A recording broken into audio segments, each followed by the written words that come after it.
बहुत देर तक प्रयास करने के बाद कृष्ण निराश होकर लौट गए। दूसरे दिन प्रातः होते ही फिर राधा को मनाने जा पहुँचे, किंतु राधा उनसे नहीं मिली। कई दिनों तक कृष्ण प्रयास करते रहे, परंतु राधा ने उनसे बात करना स्वीकार नहीं किया। वह प्रतिदिन जाकर उसी मान गुहा में बैठ जाती और दिन भर वही बैठी रहती। इसी प्रकार कई दिन बीत गए। राधा के रूठ जाने से कृष्ण भी व्याकुल थे।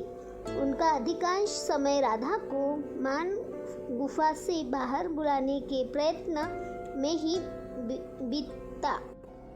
वे बार बार सखियों से आग्रह करते कि वे राधा को मनाए तथा कृष्ण से मिलने के लिए तैयार करें, परंतु उन्हें सफलता न मिली।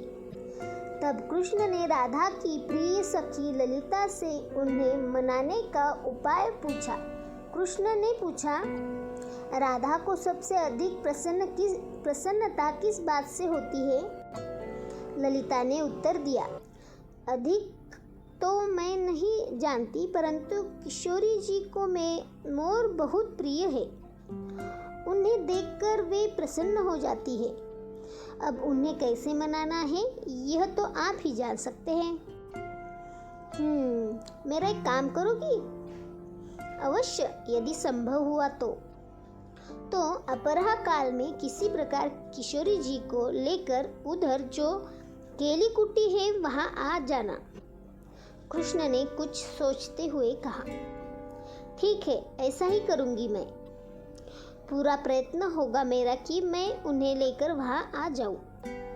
उनके इस रूठ जाने से तो हम लोग भी बहुत उदास हो गए हैं।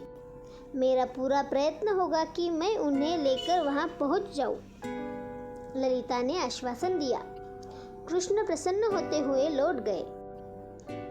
श्री कृष्ण को वन्य पशु पक्षियों से अत्यधिक प्रेम था। वह जब भी गौ चारने के लिए जाते तब गायों को चरने के लिए छोड़कर अन्य ग्वाला बालों के साथ वन्य पशुओं तथा पक्षियों के साथ खेला करते थे। अभी वे मित्रों सहित खरगोशों के साथ उनकी तरह कूदते तो कभी हिर्रों के साथ दौड़ लगाते, कभी कोयल, पपीहे आदि पक्षियों की आवाज़ों की नकल करते तो कभी मोरों के साथ नृत्य करते। उस दिन भी कृष्ण ने मयूरों के साथ नृत्य करने की योजना बनाई थी। ललिता के कथनानुसार राधिका को मयूर पक्षी अत्यंत प्रिय थे, इसीलिए कृष्ण ने उन्हें केलीकुटी की ओर बुलाया था। वहाँ के वृक्षों पर मोरों का झुंड रहता था। कृष्ण ने मयूर पंखों को एकत्र कर अपने लिए पंख बना लिए और वही मोरों के निकट पहुंच गए।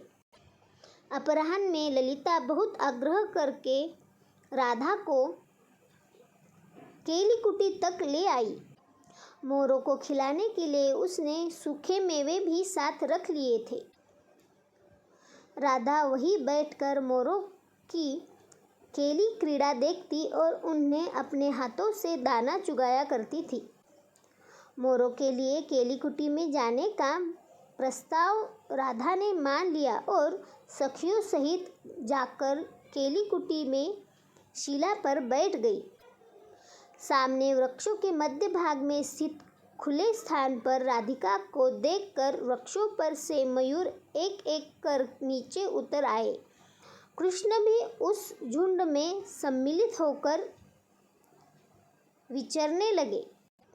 कुछ देर बाद उन्होंने नृत्य प्रारंभ किया। तब कृष्ण भी उनके मध्य मयूर बनकर नृत्य करने लगे। मोरों के अद्भुत नृत्य को देखकर राधिका प्रसन्न हो गई। वह मोरों को दाना खिलाने लगी, परंतु मोर बने कृष्ण ने उनके हाथ से दाने नहीं खाए। यह देखकर वे व्याकुल हो गई। राधा कुछ देर बाद स्वयं भी उन मोरों के मध्य उन्हीं के समान नृत्य करने लगी। तब श्री कृष्ण उनके चारों ओर घूम कर नृत्य करते उन्हें रिझाने लगे। कुछ देर नृत्य करने के बाद राधिका पुनः शिला पर जा बैठी। कृष्ण भी मयूर के रूप में उनके निकट गए और उनके पैरों पर सिर रख दिया।